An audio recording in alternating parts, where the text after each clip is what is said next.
AMU 11th science diploma engineering का 2023-24 का paper कर रहे थे, सीरीज़ ए का कर रहे थे हम लोग, और उसमें 42 क्वेश्चन तक कर लिया था। अब ये 43 नंबर क्वेश्चन मैंने लिखा है।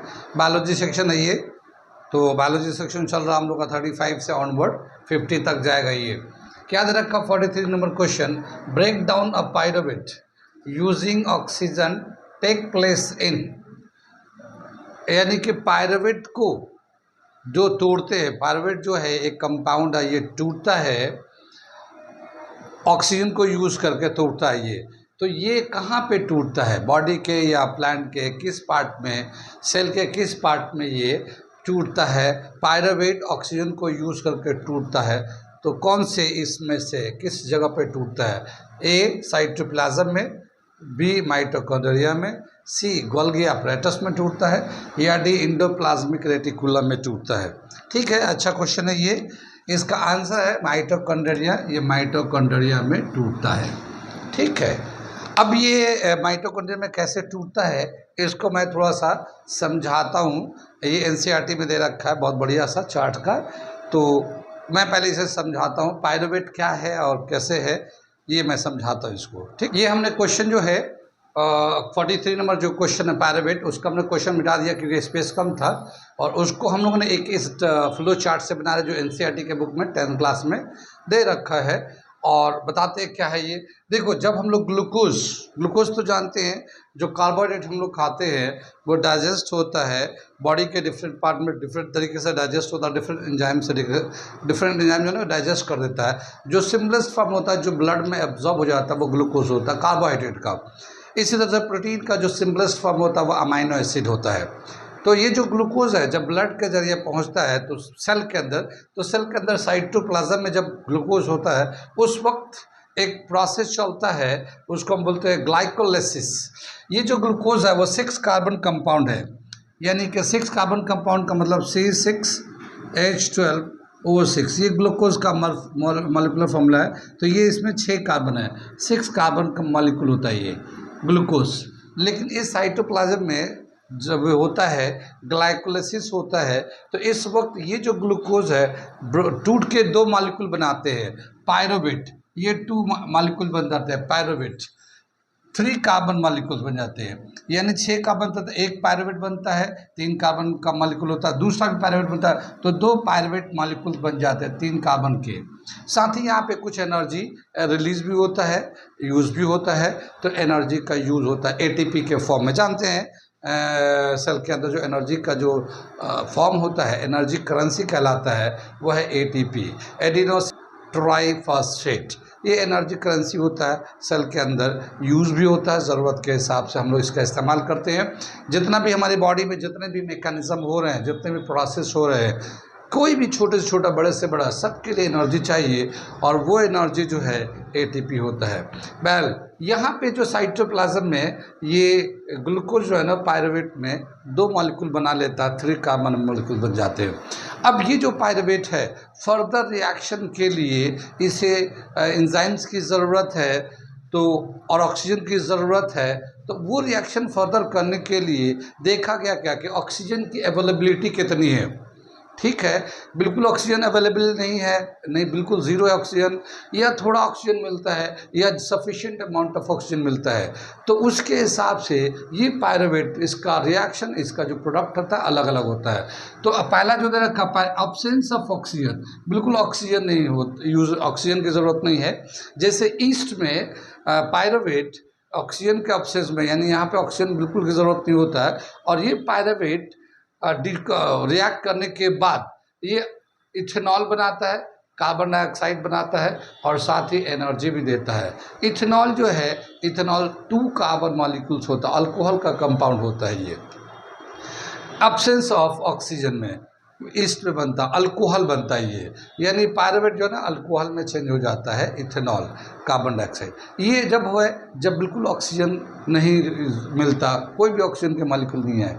अगर थोड़े से हो लैक ऑफ ऑक्सीजन, यानी थोड़ा ऑक्सीजन जितना चाहिए उतना नहीं है मगर थोड़े ऑक्सीजन अवेलेबल है, तो ये दे रखा in human muscles cell. Human muscle cell में क्या होता है, जब ह्यूमन जैसे हम लोग हैं जब दौड़ते भागते हैं, जैसे खेल कर रहे हैं, स्पोर्ट्स कर रहे हैं, तो जिस वक्त हम भाग रहे होते हैं उस वक्त हमारे बॉडी का जो मैकेनिज़्म है वो बहुत चल रहा होता है। उस एनर्जी बहुत तेज़ी से, बहुत एनर्जी चाहिए, और उस एनर्जी को पाने के लिए उतना फास्ट ऑक्सीजन हमें इनहेल पड़ेगा। लेकिन क्या होता है, उतना ऑक्सीजन नहीं आ पाता है, हमें रिक्वायर होता है, थोड़ा कम हो जाता है। तो उस कम की वजह से ये पायरुवेट जो है रिएक्ट कर जाता है उस कम ऑक्सीजन से, और बनाता lactic acid plus energy. Lactic acetic acid को ही लैक्टिक एसिड भी बोलते हैं। ये एक एसिड बन जाता है, यहाँ अल्कोहल बन रहा था, ये एसिड बन जाता है, और ये जो एसिड है इसके अंदर स्टोर होने लगता है। जैसे बहुत तेजी से जब जब जब मान लो कोई बच्चा पहली दफ़ा खेलने जाता है तो उसके बॉडी का जो सिस्टम है वो पहले से उतना ज़्यादा सेटअप नहीं रहता है, तो पहले दिन खेलने जाता है, दौड़ भाग कर आता है तो उसके हाथ पैर में बहुत दर्द होते हैं।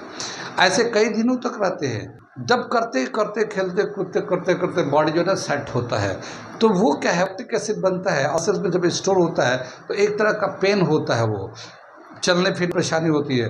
बाद में जब हम रेस्ट कर रहे होते हैं तो उस वक्त हमारा ऑक्सीजन ले रहे होते हैं, और वो ऑक्सीजन दोबारा जाके उस लैक्टिक एसिड सेट करके दोबारा से उस कार्बन डाइऑक्साइड, वाटर और एनर्जी बनाता है। तो वो लैक्टिक एसिड आहिस्ता आहिस्ता कम होते जाते हैं रेस्ट ऑफ द डेज में, यानी खेलने के बाद के जो दिन टाइम होते हैं, जब खा नाश्ता किया, उसको आराम किया, या फिर आराम करते, तो उस वक्त वो प्रॉपर ऑक्सीडेशन होते होते होते वो लैक्टिक एसिड ख़त्म होता है, फिर वो पेन ख़त्म होता है। लेकिन उस पीरियड में बहुत पैरों हाथों में दर्द होता है जिस वक्त वो भाग रहा हो, और बाद में बॉडी सेट हो जाता है तो ये पेन एडजस्ट हो जाता है बॉडी के साथ। तो ये तो था lack of oxygen. Oxygen complete तो नहीं मिला जितना चाहिए, मगर थोड़ा मिल रहा है, कंडीशन में दे रखा है। एग्जाम्पल दे रखा है, ह्यूमन मसल्स में ऐसा होता है, हम लोग ऑब्जर्व करते हैं। अगर कंप्लीट ऑक्सीजन जितना चाहिए उतना मिलता है, प्रेजेंस ऑफ ऑक्सीजन, जैसे माइटोकॉन्ड्रिया के अंदर ये जो पायरुवेट है माइटोकॉन्ड्रिया के अंदर चला जाता है। सेल के अंदर ही माइटोकॉन्ड्रिया होता है, हमने बताया है। सेल के अंदर जो लिक्विड में मीडियम होता है वो साइटोप्लाज्म कहलाता है। उसके अंदर बहुत सारे ऑर्गेनल्स होते हैं, जैसे इंडोप्लाज्मिक रेटिकुलम है, गल्गी बॉडीज है, राइबोसोम है। उसी तरह से माइटोकॉन्ड्रिया भी है। ये माइटोकॉन्ड्रिया के अंदर पहुंच जाता है, और ऑक्सीजन भी हम लोग रेस्पिरेशन के जरिए जाता है से होते हुए, और फिर वो माइटो के अंदर बहुत सारे एंजाइम्स होते हैं, मैकेनिज्म होता है, वो अपना ऑक्सीडेशन करके और फिर वो पायरुवेट को तोड़ते हैं, तो क्या बनता है, carbon dioxide, water and energy बनता है। ये कंप्लीट ऑक्सीडेशन होता है यहाँ पे माइटोकॉन्ड्रिया के अंदर। ये जो माइटोकॉन्ड्रिया के पूरा एक स्टेप वाइज रिएक्शंस होते हैं, वहाँ इलेक्ट्रॉन्स का मैकेनिज्म भी है। वो बड़े क्लास में जब जाके पढ़ेंगे, छोटे क्लास में नहीं है। उसको हम लोग क्रेब्स साइकिल होती है। वो जो माइटोकॉन्ड्रिया के अंदर जो पूरा रिएक्शन कंप्लीट होता है, पूरा रिएक्शन स्टेप बाय स्टेप, उसको एक्सप्लेन किया क्रेब्स ने, तो इसको क्रेब साइकिल भी कहते हैं। ठीक है, तो ये इस तरह से कार्बन डाइऑक्साइड, वाटर, एनर्जी बनता है। ये माइटोकॉन्ड्रिया का ही पूछा था कि पायरुवेट कहाँ पे जाके टूटता है, इनमें से कौन से ऑर्गेनेल में जाके टूटता है। ठीक है, तो वो माइटोकॉन्ड्रिया के अंदर मैंने निशान लगाया था, दिखाया था हमने, तो वो माइटोकॉन्ड्रिया। तो ये एक चार्ट दे रखा है, इसे ज़रूर याद रखें। इसमें बहुत सारे सवाल बनते हैं, अक्सर सवाल बनते रहते हैं। इस प्रोसेस को क्या कहते हैं जो साइटोप्लाज्म में होता है, या ग्लाइकोलाइसिस कहाँ पे होता है, ग्लाइकोलाइसिस कहाँ पे होता है, साइटोप्लाज्म में होता है, राइबोसोम में होता है, कहाँ होता है, इस तरह से पूछ लेते हैं। क्रेब साइकिल कहाँ होता है, बॉडी के कौन से ऑर्गेनल में होता है, क्रेब साइकिल होता है। या फिर मान लो एब्सेंस ऑफ ऑक्सीजन में क्या क्या बनता है। ऐसे बहुत सारे सवाल बनने की ये जगह है। तो ये चार्ट बहुत इंपॉर्टेंट है। यहाँ पे ये चार्ट इसलिए बना दिया कि और भी बहुत सारे दूसरे सवाल के लिए आपको बहुत हेल्प करेगा। तो ये था हमारा क्वेश्चन नंबर 43 कि बताया कि पायरुवेट सेल के कौन से ऑर्गेनल में जाके टूट है।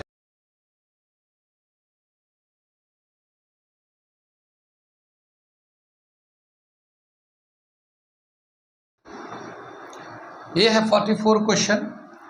विच of the following occupies the lowest level in an energy pyramids. Energy pyramids में इनमें से सबसे लोवेस्ट लेवल पे कौन है?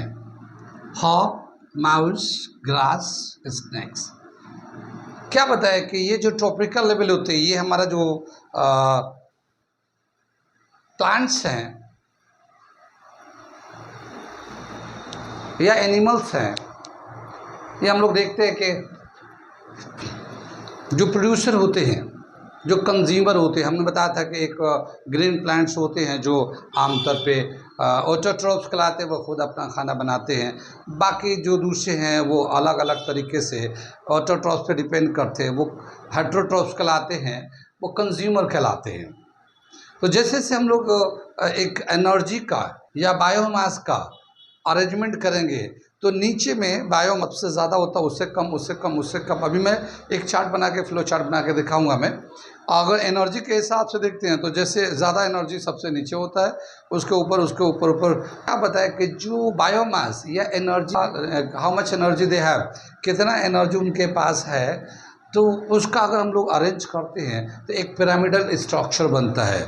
तो एनर्जी के हिसाब से दो तरीके से बनाते हैं, एक तो बायोमास, मास के हिसाब से बनाते हैं, एक एनर्जी के हिसाब से बनाते हैं। तो क्या देखा गया, चाहे मास के हिसाब से चाहे एनर्जी के, जैसे जैसे उगाएंगे मास कम होता जाता है, नंबर एनिमल्स कम होते जाते हैं, और ऊपर जैसे आएंगे तो एनर्जी भी कम होता जाएगा। जो एनर्जी का ट्रांसफ़र होता है, जैसे ये पूरा जो हमारे अर्थ पे है, एनर्जी का ट्रांसफ़र कैसे हो रहा है कि जैसे हम लोग हैं, ह्यूमन बीइंग है, हमें एनर्जी चाहिए, हमारे पास कोई ऐसा सिस्टम नहीं है कि हम एनर्जी को जनरेट कर लें, सिंथेसाइज कर लें। तो हम लोग डिपेंड है किस पे, प्लांट पे। हम लोग प्लांट के प्रोडक्ट को यूज़ करते हैं, चाहे वो कार्बोहाइड्रेट के लिए या प्रोटीन के लिए या फैट के लिए, हम लोग प्लांट्स पे डिपेंड है, प्लांट के प्रोडक्ट ही यूज़ करते हैं खेती बाड़ी में। तो प्लांट जो ना ऑटोट्रॉफ्स है, हम जो हैं ह्यूमन बीइंग हेटेरोट्रॉफ्स है। अब ये क्या होता है, कार्बोहाइड्रेट प्रोटीन लेते हैं तो उससे एनर्जी आता है, और भी बहुत सारे जो बॉडी के लिए ज़रूरी चीज़ें हैं वो भी मिलता है। अब हमारे पास जो एनर्जी आता है, कई तरीक़ों से एनर्जी आता है। या तो हम लोग ग्रीन प्लांट डायरेक्ट खाते हैं, या फिर हम लोग जैसे nature of habit of eating habit के हिसाब से कई तरह के होता है। एक होता है प्रोड्यूसर होता है, एक होता है कंज्यूमर होता है। कंज्यूमर में होता है प्राइमरी कंज्यूमर, यानी वो हर्बीवोरस कहलाता है, कार्निवोरस कहलाता है, ओमनीवोरस कहलाता है। तो हम लोग जैसे ओमनीवोरस है, हम लोग ग्रीन वेजिटेबल भी खाते हैं, मीट्स भी खाते हैं, इस तरह की चीज़ें भी खाते हैं। तो हर तरफ से एनर्जी का सोर्स यूज़ करते हैं। तो क्या जैसे जैसे ऊपर की तरफ बढ़ते हैं, बायोमास भी कम होते जाते हैं, यानी नंबर ऑफ़ एनिमल्स कम होते जाते हैं। यानी घास बहुत ज़्यादा होता है, उसको घास पे जो ग्रीन हर्बीवोरस होते हैं वो ज़्यादा होते हैं, थोड़ा कम हो जाते हैं। उससे ऊपर जाएंगे, उससे सबसे ऊपर जो बताते हैं, जैसे हॉक है, एलिगेटर्स हैं, सबसे टॉप पे होते हैं, उनको सबसे कम एनर्जी में है। और उनका नंबर ऑफ़ एनिमल्स भी अगर करेंगे तो सबसे कम होते हैं एनिमल्स पर, पॉपुलेशन का होता है। तो ये बताना है कि इसमें विच of the following occupies the lowest level is an energy pyramid. Energy के हिसाब से देखेंगे तो इसमें सबसे कम एनर्जी किसको मिलता है, ग्रास, ये प्रोड्यूसर होता है, ये सबसे ज़्यादा इसके अंदर एनर्जी होता है। ग्रास को खाते हैं, स्नेक भी खाता है, माउस भी खाता है, ये सेकंड वाले हैं, इनके पास भी एनर्जी ज़्यादा है। हॉक सबसे ऊपर होता है, तो सबसे ऊपर होने की वजह से हायर ट्रॉपिकल लेवल पे होता है, तो इसके पास एनर्जी कम होता है, एनर्जी कम होता है, इनका पॉपुलेशन भी कम होता है। तो इसका जो एनर्जी के हिसाब से अगर देखते हैं लोवेस्ट एनर्जी, तो इसका आंसर है हाँ, सबसे कम एनर्जी इसको मिलता है। अब मैं इसका अलग अलग स्ट्रक्चर बना कर दिखा रहा हूँ, बायोमास के हिसाब से, एनर्जी के भी हिसाब से। ये क्वेश्चन को मिटाता हूँ मैं, समझ में आ गया ये सवाल। अब मैं थोड़ा सा और इसको एलाबोरेट कर देता हूँ, फिगर बना के आपको समझाता हूँ कि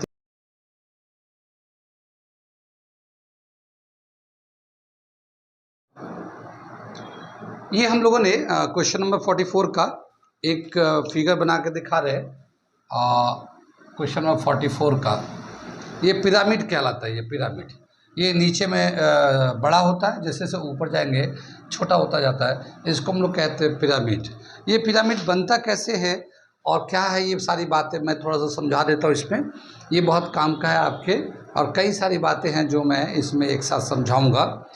जो एक्सप्लेनेशन दे रहे हैं इसमें एक सवाल का एक जवाब तो हम बता ही रहे हैं, लेकिन साथ ही साथ उसके साथ उसका बैकग्राउंड बता रहे हैं, और उसको इसलिए बता रहे हैं कि आप हमारे वीडियो को देखकर आप बहुत सारे इन्फॉर्मेशन को आपको एक साथ मिल जाएगा, और बहुत सारे क्वेश्चन के लिए आप तैयार हो जाएंगे। उस एक सवाल से कब कितने सारे सवाल आपको तैयार हो जाएंगे अगर उसका मेरा वीडियो देखेंगे तो, ठीक है।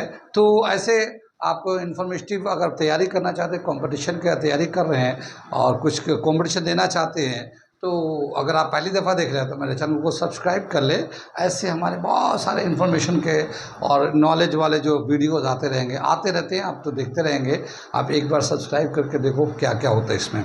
तो सबसे पहले मैं बताता हूँ कि डिक्रीज इन बायोमास क्या मतलब हुआ इसका, कि जो नीचे होता है वो ज़्यादा होता है और जैसे जैसे पिरामिड में ऊपर की तरफ जाएंगे उसका नंबर ऑफ स्पीसीज़ वो कम होता जाएगा, या यूँ कह सकते हो उसका पॉपुलेशन घटता जाता है। तो जैसे जैसे ऊपर जाएंगे पॉपुलेशन घटता जाएगा। पॉपुलेशन का हर आदमी का, हर इंडिविजुअल का अपना मास होता है, तो नेट मास डिक्रीज़ कर जाएगा तो बायोमास डिक्रीज़ करता जाएगा। जब नीचे से ऊपर की तरफ जाएंगे हम लोग तो उसका बायोमास डिक्रीज़ करता जाता है, बायोमास डिक्रीज़ करेगा नीचे से ऊपर जाएंगे तो। अब देखते हैं क्या है ये। सबसे पहले जो बॉटम में बनाया गया है ये डिकम्पोज़र है। जितने भी प्लांट्स एनिमल डेड हो जाते हैं उनको दोबारा से डिकम्पोज करके रिसाइकलिंग प्रोसेस में वापस ला देता है। बहुत सारे माइक्रो ऑर्गेनिज्म है, वो उनका जो माइक्रो ऑर्गेनिज्म है जो डिकम्पोज करते हैं उनका बहुत बड़ा रोल है हमारे इस साइकिल को चलाने के लिए, या जितने भी इम्पॉर्टेंट न्यूट्रिएंट्स हैं उन न्यूट्रिएंट्स को दोबारा से हमें रीयूज में लाने के लिए। जितने भी एनिमल्स होते हैं जो डेथ हो जाते हैं, डेथ हो जाता है उनका, जैसा हम आदमी ही है या जितने भी जानवर जब मर जाते हैं, कुत्ते बिल्ली मर जाते हैं तो उसको डिकम्पोज कर देता है वो, दोबारा से उसके जो एसेंशियल कंपोनेंट है सॉइल में मिक्स हो जाते हैं। और अगर ऐसा नहीं होगा तो फिर क्या होगा आप समझ लो। अगर हम लोग, जैसे हम मुस्लिम हैं, हम लोग कब्रिस्तान में दफन होते हैं, अगर डेड बॉडी को डिकम्पोज ना हो तो क्या होगा, ठीक है। तो जो माइक्रो ऑर्गेनिज्म है जो डिकम्पोज करते हैं वो सारे एसेंशियल कंपोनेंट को दोबारा से इस एटमॉस्फेयर एंड सॉइल में लाने में बहुत बड़ा रोल प्ले करते हैं। तो डिकम्पोजर सबसे बॉटम में और बहुत ज़्यादा होते हैं, माइक्रो ऑर्गेनिज्म बहुत ज़्यादा हैं। तो जो डिकम्पोजर है उनकी कैटेगरी है, जैसे बैक्टीरिया है, बहुत सारे बैक्टीरिया ऐसे जो डिकम्पोजर के रोल प्ले करते हैं। फंगस है, अर्थवर्म है, इसके अलावा और भी दूसरे माइक्रो ऑर्गेनिज्म हैं जो डिकम्पोजर के तौर पर रोल प्ले करते हैं, ठीक है। और जितने भी एसेंशियल कंपोनेंट हैं वो दोबारा से सॉइल में, वाटर में, एयर में वापस आ जाता है इन एनिमल के डेथ होने के बाद। तो ये एक बहुत बड़ा रोल प्ले करता है। ये सबसे ज़्यादा नंबर ऑफ एनिमल्स होते हैं, इनका पॉपुलेशन सबसे ज़्यादा होता है, ये बॉटम में है। इसके ऊपर आता है प्रोड्यूसर। प्रोड्यूसर को हम लोग ऑटोट्रॉप्स भी कहते हैं। ऑटोट्रॉप्स जो फोटोसिंथेसाइज करते हैं, जो फोटोसिंथेसिस करते हैं, खाने को सिंथेसाइज करता है, उसको ऑटोट्रॉप भी कहते हैं हम लोग, प्रोड्यूसर भी कहते हैं, ठीक है, प्रोड्यूसर भी कहते हैं। जैसे इसमें बैक्टीरिया है, ये सियानोबैक्टीरिया एक प्रोड्यूसर है। फाइटोप्लैंक्टन ये भी प्रोड्यूसर है। ग्रीन प्लांट्स जितने भी हैं ज़्यादा सभी प्रोड्यूसर है। ग्रासेस है, और भी बहुत सारी चीज़ें हैं जो एज ए प्रोड्यूसर के तौर पे रोल प्ले करते हैं। सबका नाम लिखना तो मुश्किल है, समझाने के लिए कुछ एग्जांपल दे दिया गया है। इसको हम लोग कहते हैं प्रोड्यूसर। तो इसके बाद डिकम्पोजर के बाद जो आता है प्रोड्यूसर आता है, इसका पॉपुलेशन या नंबर कम है डिकम्पोजर के कंपेयर में, कम है प्रोड्यूसर। लेकिन प्रोड्यूसर ये बॉटम में है, इसके जस्ट ऊपर है। ये कितनी बात समझी। अभी हम बायोमास के हिसाब से आपको एक्सप्लेन करते चलते हैं। तो यहाँ पे प्रोड्यूसर हो गया, इसके जस्ट ऊपर प्राइमरी कंज्यूमर है। प्राइमरी कंज्यूमर है, इसको हेटेरोट्रॉप्स भी कहते हैं हम लोग, ठीक है, हेटेरोट्रॉप्स भी करते हैं, हर्बीवोरस भी कहते हैं प्राइमरी कंज्यूमर को। ये सभी यहाँ से यहाँ तक सभी हेटेरोट्रॉप्स है। ये यहाँ से यहाँ तक प्रोड्यूसर को छोड़कर सभी हेटेरोट्रॉप्स है, हेटेरोट्रॉप्स है प्रोड्यूसर को छोड़कर। यहाँ से प्रोड्यूसर है, ये प्रोड्यूस करता, बाकी सब कंज्यूमर है। इनका अपना अपना लेवल है कंज्यूम करने का, लेकिन ये सब कंज्यूमर है। ये इसको हेटेरोट्रॉप्स कहते हैं। ये ऑटोट्रॉप्स कहलाते हैं, ये हेटेरोट्रॉप्स कहलाते हैं। यहाँ से ऑनवर्ड ये है जो प्राइमरी कंज्यूमर है। प्राइमरी कंज्यूमर वो होते हैं, उनको हर्बीवोरस भी कहते हैं, जो सिर्फ ग्रीन प्लांट्स पे डिपेंड करते हैं, या ग्रीन ग्रास या ग्रीन यानी कि पॉन प्लांट को खाते हैं। अब ग्रीन प्लांट पे ही वो सर्वाइव करते हैं, इसके अलावा कुछ नहीं करते। जैसे हम लोग देखते हैं गोट है, बकरियां हैं, काऊ है, बुफेलो है, ये सब घास ही खाते थे, अलग अलग के पत्ते खाए, घास खाए, डंडियाँ खाए, मगर ग्रीन प्लांट पे ही डिपेंड करता है ये। इनको हम लोग कहते हैं प्राइमरी कंज्यूमर, हर्बीवोरस भी बोलते हैं। ये जैसे ग्रास ऊपर कुछ एग्जांपल लिख दिया हम लोगों ने समझने के लिए, जैसे एंट है, बीज है, बटरफ्लाई है जो थोड़ा दे रखा है। इसके अलावा बहुत सारे गोट है, बुफेलो है, काऊ है, सभी घास खाते हैं। यहाँ पे जो एग्जांपल दे रखा है ऐसा नहीं कि यही सब है, इसके अलावा बहुत सारे हैं जो सिर्फ घास खाते हैं, उसके अलावा दूसरा कुछ नहीं खाते हैं। उनको हम कहते हैं प्राइमरी कंज्यूमर। जब हम लोग प्रोड्यूसर के कंपेयर में देखेंगे तो इनका पॉपुलेशन कम है, प्राइमरी कंज्यूमर का, इनका नंबर ऑफ स्पीसीज कम आएंगे जब टोटल करके देखेंगे तो कम होते जाएंगे। तो ये जो प्राइमरी ये घटता जा रहा है, ये दिखा रहा है कि जैसे सब ऊपर जाएंगे मास यानी नंबर, उनका पॉपुलेशन कम होते जाता है। डिक्रीज इन बायोमास, उनका पॉपुलेशन कम होगा, पॉपुलेशन कम होता है, उनको टोटल मास कम होता जाएगा।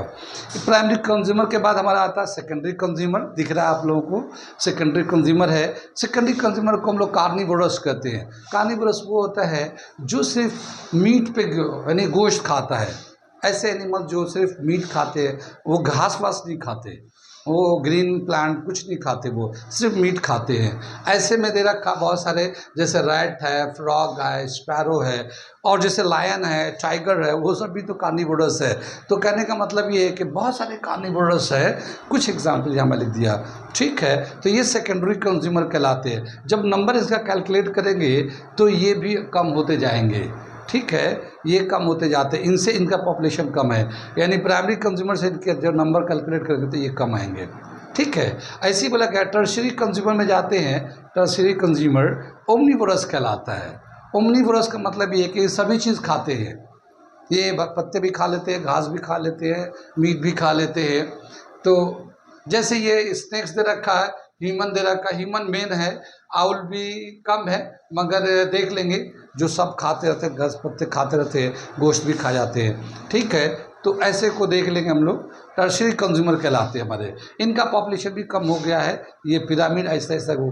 उसी तरह दे रखा है टर्शियरी कंज्यूमर के बाद एपेक्स प्रेडेटर के नाम से दे रखा है एक ट्रॉपिकल लेवल। ये 5th वाला ट्रॉपिकल लेवल है। ये जैसे हमारा ये फर्स्ट ट्रॉपिकल लेवल है, ये सेकंड ट्रॉपिकल लेवल है, ये थर्ड है, ये फोर्थ है, ये 5th ट्रॉपिकल लेवल है, ठीक है, 5th ट्रॉपिकल लेवल है। ये जो है प्रेडेटर है, ये सिर्फ एनिमल को खाते हैं, जैसे एलिगेटर है, ईगल है, हॉक है, शार्क है, इस तरह के एनिमल है, ये सिर्फ शिकार करते हैं और खाते हैं। कितनी बात समझ में आई?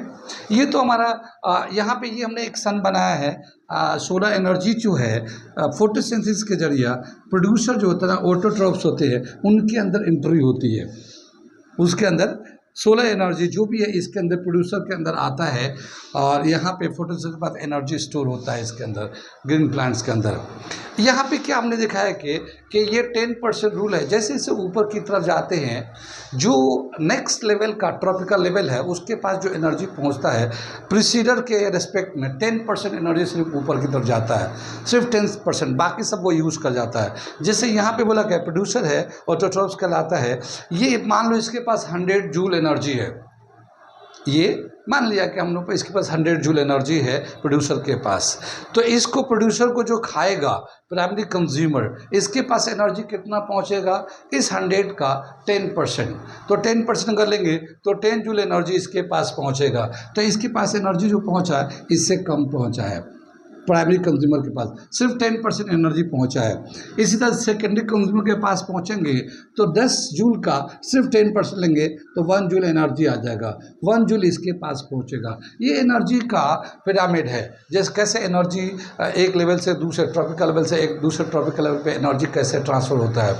इसी तरह से टर्शियरी कंज्यूमर के पास जाते हैं तो 1 जूल एनर्जी का 10% लेंगे तो 0.1 जूल आएगा, ठीक है। और इसी तरह से एपेक्स पे जाते हैं तो 0.1 जूल एनर्जी का लेंगे 10%, तो 0.01 जूल एनर्जी आ जाएगा। तो ये एनर्जी घटता चला जाता है, जैसे इस ऊपर जाते हैं एनर्जी घटता जाता है।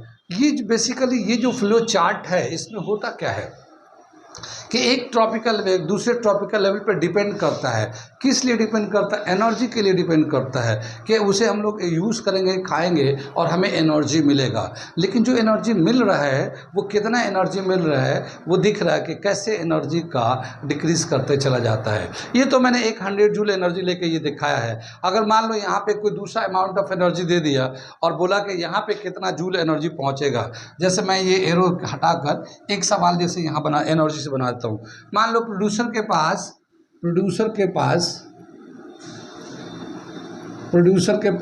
500 जूल ऑफ एनर्जी है, ठीक है, कितनी बात सुने, 500 जूल ऑफ एनर्जी है, तो टर्शरी कंज्यूमर के पास कितना एनर्जी पहुंचेगा? टर्शरी कंज्यूमर के पास कितना एनर्जी पहुंचेगा ये बताना है, ठीक है। तो टर्शरी कंज्यूमर, प्रोड्यूसर से टर्शरी कंज्यूमर जाएंगे तो कितना लेवल होता है? प्रोड्यूसर तो एक नंबर पे होता है, प्राइमरी, सेकेंडरी, टर्शरी, 3 यहाँ पे ऐसे है, 3 लेवल ऐसे आते हैं यहाँ पे, यानी कि 3 ट्रॉपिकल लेवल आते हैं। तो जितने ट्रॉपिकल लेवल होते हैं उतने से हम लोग 10%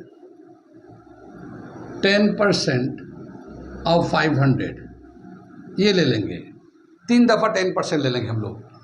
3 ट्रॉपिकल लेवल है ना, प्राइमरी, सेकेंडरी, टर्शरी, तो इसके पास कितना एनर्जी लेगा? तो 3 ट्रॉपिकल लेवल है तो 3 दफ़ा 10 करके 10% रूल के हिसाब से 3 दफ़ा 10% रूल लगाना है। तो हमने 10% ऑफ 500 ले लेंगे। कितनी बात समझ में आई? तो अगर हम लोग इसको लिखते हैं तो 10/100 ये आ जाएगा, फिर ये आ जाएगा 10/100 ये आ जाएगा, फिर ये 10/100 ये आ जाएगा और ये 500 आ जाएगा। कितनी बात समझ में आई?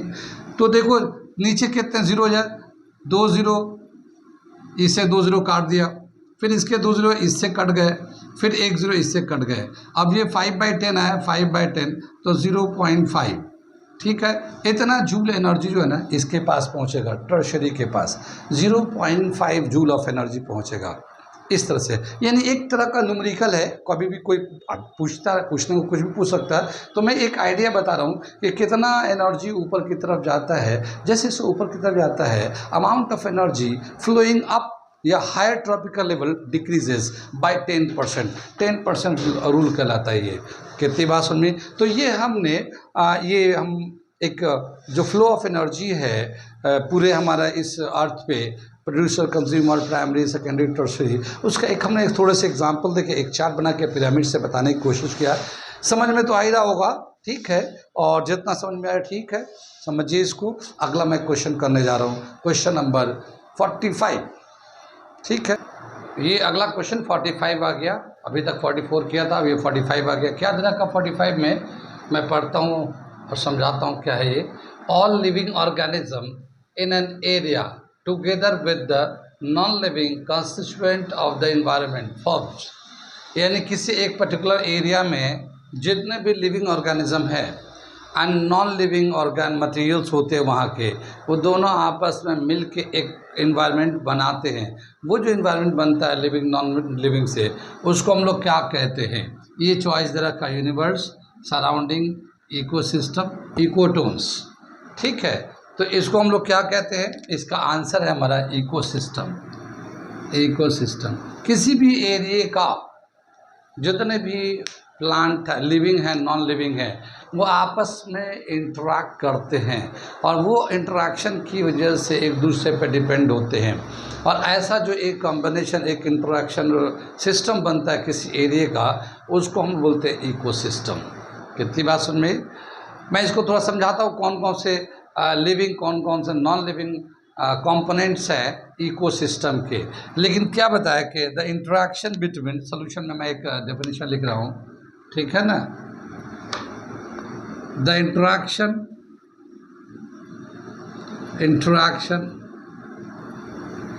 Between living and non living, living and non living in a particular area of a particular area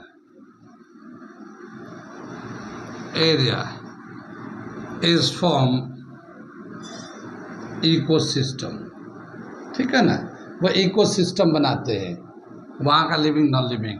अब जैसे इकोसिस्टम, जो नेचुरल इकोसिस्टम है, बहुत सारे नेचुरल इकोसिस्टम है। जैसे हमारा इकोसिस्टम पॉन्ड इकोसिस्टम होता है, पॉन्ड इकोसिस्टम है, फॉरेस्ट इकोसिस्टम है, ठीक है ना, डेजर्ट इकोसिस्टम है।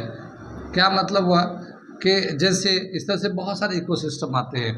मतलब फॉरेस्ट में जितने भी लिविंग है नॉन लिविंग है आपस में इंटरेक्ट करते हैं या एक दूसरे के ऊपर डिपेंड करते हैं, और इस तरह से वो एक अपना इकोसिस्टम बना हुआ है। पानी है, पॉन्ड है, रिवर है, ओशन है, वो जो पानी में एक्वेटिक लाइफ है, नॉन एक्वेटिक लाइफ है, या जो नॉन लिविंग ऑब्जेक्ट है समुद्र के अंदर, वो आपस में रिएक्ट कर रहे हैं, इंटरेक्ट कर रहे हैं। उस तरह से उन्होंने एक अपना इकोसिस्टम बना रखा है, आपस में एक दूसरे को बेनिफिट पहुंचा रहे हैं, ठीक है। डेजर्ट है, डेजर्ट में जैसे सूखा एरिया है, पूरा डेजर्ट है, वहाँ पे भी बहुत सारे living object, living animal, plant मिलते हैं, मगर उन्होंने अपने आप को उस तरह से डेजर्ट के हिसाब से मॉडिफाई कर रखा है। तो क्या है कि जिस तरह का सराउंडिंग होता है वहाँ का लिविंग अपने आप में उसी तरह का चेंज करके एक इकोसिस्टम बना लेते हैं, और उसी तरह उसी में वो सर्वाइव करते हैं। तो जहाँ पे जो भी एरिया है, बहुत सारे आर्टिफिशियल इकोसिस्टम भी है। जैसे हम लोग बहुत सारे लोग जो अपने घर के सामने गार्डन बना लेते हैं, लॉन बना लेते हैं, अलग अलग टाइप के फ्लावर्स है, पौधे लगा लेते हैं, सॉइल डालते हैं, फिर उसके मैन्यूरिंग करते हैं, तो एक गार्डन को मेंटेन करते हैं, गार्डन मेंटेन करते हैं। वो भी एक तरह का इकोसिस्टम है, मगर वो आर्टिफिशियल और मैन मेड है, क्योंकि वो खुद से बनाकर अपने चॉइस के हिसाब से प्लांट्स लगाते हैं, ठीक है। एक होता है नेचुरल, जैसे ये सब नेचुरल है, कुदरत ने बना दिया, वो अपना इकोसिस्टम चल रहा है, ठीक है। किसी भी एरिया का, हर तरफ के एरिया का अपना अपना इकोसिस्टम होता है। कितनी बात समझ में, ये सवाल समझ में आ गया है। हम कुछ कंपोनेंट है इकोसिस्टम में, लिविंग नॉन लिविंग कंपोनेंट्स है, मैं उसके कुछ नाम लिखता हूँ, कौन कौन से लिविंग कंपोनेंट्स है, कौन कौन से लिविंग नॉन लिविंग कंपोनेंट्स है जो आपस में इंटरेक्ट करते हैं इकोसिस्टम बनाने के लिए, ठीक है ना। मैं इसे मिटा देता हूँ क्वेश्चन को।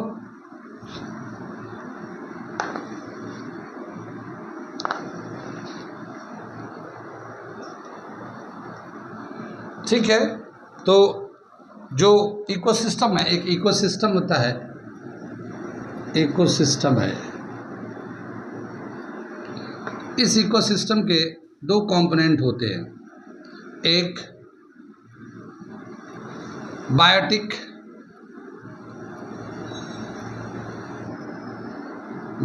कंपोनेंट और दूसरा एबायोटिक कंपोनेंट।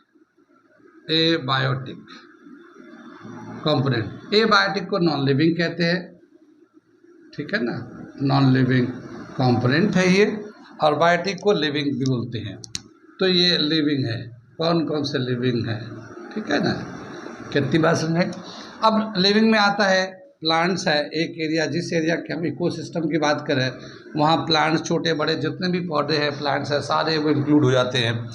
एनिमल्स है, एनिमल्स में भी हर तरह के एनिमल्स है, जैसे छोटे बड़े कीड़े हैं, जैसे मच्छर है, चींटी है, लिविंग डॉग है, बुफेलो है, काऊ है, जितने भी लिविंग ऑब्जेक्ट वहाँ पे है वो सभी इंक्लूड्स आ जाते हैं इसमें। प्लांट्स है, एनिमल है, प्रोटिस्टा है, प्रोटिस्टा, बैक्टीरिया,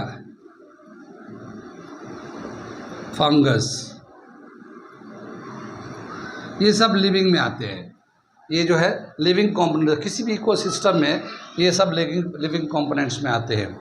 इसी तरह से नॉन लिविंग कंपोनेंट में कौन कौन से आ जाते हैं ये देखते हैं। जैसे हमारा है सॉइल है, वाटर है, एयर है, सनलाइट, टेम्परेचर, सनलाइट और टेम्परेचर, ठीक है। इसी तरह से मिनरल्स है, ठीक है ना, मिनरल्स है। तो ये नॉन लिविंग कंपोनेंट्स है। तो जो भी इकोसिस्टम होता है जहाँ पे प्लांट्स एंड एनिमल आपस में इंटरेक्ट करते हैं, तो लिविंग ऑब्जेक्ट कौन कौन से है, प्लांट्स है, हर तरह के छोटे बड़े प्लांट्स है, एनिमल्स है, हर तरह के एनिमल, छोटे बड़े एनिमल्स जो वहाँ मिलते हैं, प्रोटिस्टा है, बैक्टीरिया है, फंगस है, ये सभी एक बायोटिक कंपोनेंट कहलाते हैं उसके। एबायोटिक में ये सब कंपोनेंट होते हैं, ठीक है। तो इकोसिस्टम हर जगह होता है जहाँ पे आदमी जो लिविंग है और नॉन लिविंग है आपस में इंटरेक्ट करके और एक दूसरे को, नॉन लिविंग का तो कोई बेनिफिट ज़्यादा नहीं है, लेकिन एक लिविंग को लिए वो चाहिए, नेचर ने हमें ऐसा प्रोवाइड करता है, सपोर्टिंग कि हमें वो उसके हिसाब से नॉन लिविंग के सपोर्ट के हिसाब से लिविंग को लाइफ मिलता है, ठीक है ना। तो ये हमारा इकोसिस्टम का कंपोनेंट होता है। अगला क्वेश्चन करने चल रहा है, ये समझ में आ गया। ये 45 नंबर क्वेश्चन था, ये 45 नंबर क्वेश्चन था। अगला क्वेश्चन 46 हम करने जा रहे हैं, ठीक है।